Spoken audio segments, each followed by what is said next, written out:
नमस्कार, मेरा नाम डॉक्टर अभिषेक शर्मा है।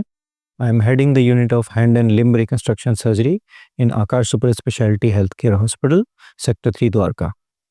आज हम बात करेंगे डायबिटिक फुट अल्सर्स में एम्पुटेशन को या पैर कटने को कैसे बचाया जा सकता है। तो जैसा कि हम सभी जानते हैं कि आजकल डायबिटीज़ एक महामारी की तरह से बन के उभरी है। करीब 2/3 of patients are pre diabetic and amongst which almost 15 to 25% of patients develop diabetic foot ulcers during their life time.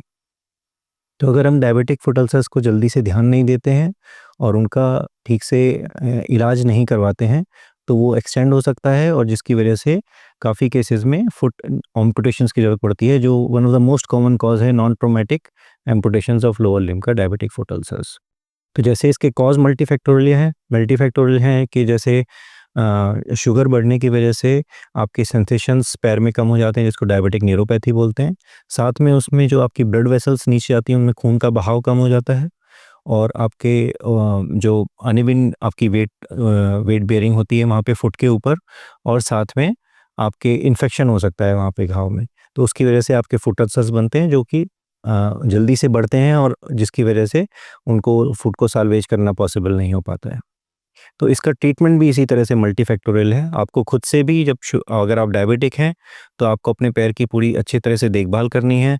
आपको उसको मॉइस्चराइज़ रखना है, आपको उसको इंस्पेक्ट करना है ऊपर से और नीचे से, दोनों तरफ से बिटवीन द टोज़ आपके वेयर स्पेस जो हैं वो देखने हैं। जब आपको नाखून आप काटते हैं तो उस टाइम पे आपको टेक केयर करना है कि आप डीप ना कट जाएँ। कोई अगर आपको लगता है कहीं पे डिस्कलरेशन है या कोई आपको रेडनेस है या कहीं से कुछ डिस्चार्ज आ रहा है तो आपको तुरंत उसको अपने डॉक्टर से जाके कंसल्ट करना है। तो वो शुरुआत हो सकती है आपके डायबिटिक फुट अल्सर की।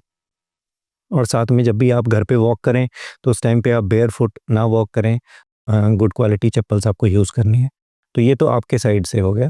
बाकी जो मल्टीफैक्टोरियल डॉक्टर्स आपको किस तरह से इसमें मैनेज कर सकते हैं, तो अर्ली केसेस में usually you need some antibiotics, wound care, daily regular dressings with good quality dressing care and almost a week और twice in a week you have to come to the hospital and see the doctor. और वो फिर आपका उस time पे देख के कि कॉज़ क्या हो रहा है आपके डायबिटिक अल्सर का, जो हील नहीं हो रहा है या जो बढ़ रहा है, तो उसको देख के ऑफलोडिंग सर्जरीज़ होती हैं जिसमें आप उस घाव के ऊपर जो प्रेशर बन रहा है उसकी ऑफलोडिंग सर्जरीज बोनी सर्जरी के द्वारा आप उसको कम कर सकते हैं और उसके ऊपर स्किन ग्राफ्ट या फ्लैप का कवर दे सकते हैं। दूसरा, अगर वहाँ पे खून की सप्लाई कम हो रही है तो वो आप एंजियोप्लास्टी के द्वारा वहाँ पे उसमें खून का बहाव उसमें बढ़ाया जा सकता है। तो इस तरह से आपको कोई भी डायबिटिक फुट अल्सर अगर है तो उसको लाइटली नहीं लेना है। अर्ली टू अर्ली आपको अपने डॉक्टर के पास जाके उनसे कंसल्ट करना है और उसका राइट ट्रीटमेंट लेने से हम काफ़ी केसेस में, मोस्ट ऑफ द केसेस में हम एम्पुटेशन से उसको बचा सकते हैं। तो आपको अगर कोई भी ऐसी समस्या है जिसमें आपको डायबिटीज़ है और आपको लग रहा है कि आपको जो कोई वुंड है आपका जो बहुत टाइम से हील नहीं हो रहा है या आपको लग रहा है कि कुछ शुरुआत है किसी वुंड की, तो आप हम लोग से आकर यहाँ पर कंसल्ट कर सकते हैं। हम आपको उचित, हमारे यहाँ सारी सुविधाएँ उसके लिए उपलब्ध हैं और हम आपको इसका सही रूप में इसका इलाज प्रोवाइड करेंगे। थैंक यू, नमस्कार।